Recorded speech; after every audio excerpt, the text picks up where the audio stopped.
Kilalanin si Risa Hontiveros, isang senador sa Pilipinas na nahaharap sa iba't ibang isyu at kontrobersya sa kanyang karera. Bilang isang matinding kritiko ng administrasyon, siya ay inakusahan ng pagiging divisive. Ang kanyang mga pahayag ay madalas na nagiging dahilan ng hindi pagkakaintindihan at hidwaan.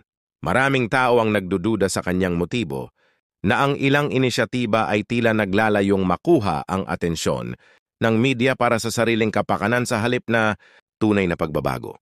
Ang kanyang mga matitinding pahayag laban sa gobyerno ay nakatanggap ng maraming batikos. Ang ilan ay nagtanong kung ang kanyang estilo ay talagang nakatutulong o nagiging sanhi lamang ng hidwaan.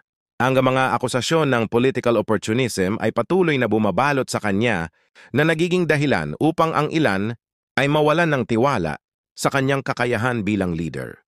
Sa kabila ng kanyang mga pagkukusa, ang mga isyong